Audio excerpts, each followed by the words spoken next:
آج ایک گھر کی کہانی نہیں ہے بلکہ گھر گھر کی کہانی بن چکی ہے۔ آج اس کی وجہ سے، اس گناہ کی وجہ سے بہت سارے رشتے ٹوٹ رہے ہیں، بہت سارے گھر برباد ہو رہے ہیں، نہ جانے گھروں میں کس طریقے کی آفت آ چکی ہے۔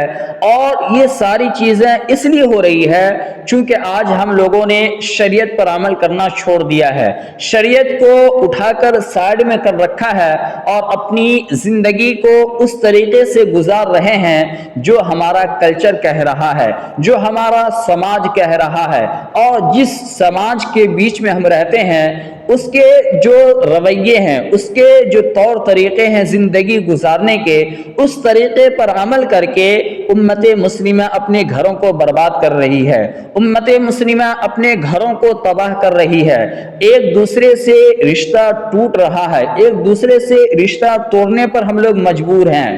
وہ یہ کہ ایک شخص آیا میرے پاس اور مجھ سے یہ مسائل پوچھنے لگا کہ مولانا صاحب آپ ہمیں یہ بتائیے کہ کوئی دیور اپنے بھابھی سے بات چیت کر سکتا ہے، کوئی دیور اپنے بھابھی سے ہنسی مذاق کر سکتا ہے یا نہیں؟ تو میں آپ لوگوں کو بھی ایک حدیث سناتا ہوں جو اس کو میں نے سنائی تھی۔ آپ حضرات کو چاہیے کہ اس پر ذرا غور کیجئے۔ رسول اللہ صلی اللہ علیہ وسلم نے ارشاد فرمایا کہ دیور بھابھی کے لیے موت ہے۔ اگر دیکھ لیں آج ہمارا سماج کیا کہہ رہا ہے، آج ہمارا کلچر کیا کہہ رہا ہے کہ دیور بھابھی سے یوں ہی مذاق کرتے رہو۔ آج ہمارا کلچر کیا کہہ رہا ہے کہ بھابھی دیور کا یوں ہی بدن پر ہاتھ رکھ کر چلنا، یا ایک ساتھ گھومنا پھرنا، یا تنہائی میں بیٹھنا، یہ ہم لوگوں کے گھروں میں عام ہے۔ لیکن شریعت کیا کہہ رہی ہے کہ موت ہے، موت، موت سے بھی آگے کوئی چیز ہے؟ بتائیں بھلا کوئی چیز ہے؟ کوئی چیز نہیں ہے۔ موت سے آگے تو کوئی چیز ہی نہیں ہے۔ موت کے بعد ساری چیزیں ہم لوگوں کا فنا ہو جاتا ہے۔ تو بھلا بتلائیے، رسول اللہ صلی اللہ علیہ وسلم نے ارشاد فرمایا کہ دیور بھابھی کے لیے موت ہے۔ اسی طریقے سے ہماری خواتین کو چاہیے کہ وہ اپنے جیٹ سے پردہ کرے۔ اب ایک سوال اٹھ کے آتا ہے کہ جب ہم لوگ ایک گھر میں رہتے ہیں تو اس کا پردہ کیسے کریں؟ یہ تو ممکن ہی نہیں ہے۔ تو میں آپ کو بتاؤں کہ اگر پردہ نہیں ہو سکتا ہے تو اتنی گنجائش ہے کہ ٹھیک ہے آپ اپنے چہروں کو کھول کے رکھیں، لیکن اس بات کا ضرور خیال رکھیں کہ نہ اس سے تنہائی میں کچھ بات چیت کریں، نہ تنہائی میں اس کے ساتھ بیٹھیں، نہ فالتو اور فضول ان سے کوئی باتیں کریں۔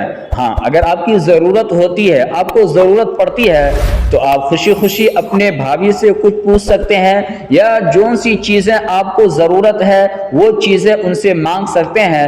بہرحال ہم لوگوں کو چاہیے کہ جتنے بھی مرد حضرات گھر میں ہیں اور ہماری ماں اور بہنیں بھی اس اگر ویڈیو کو دیکھ رہی ہے تو اسے چاہیے کہ اپنی زندگی میں، اپنے گھروں میں، ابھی آپ زندہ ہیں تو زندگی ہی کی حالت میں موت آنے سے پہلے آپ اپنے گھروں میں یہ کلچر کو اپنائیں۔ آپ اپنے بیٹوں کو اپنے پتوں سے بات چیت کرنے سے روکیں۔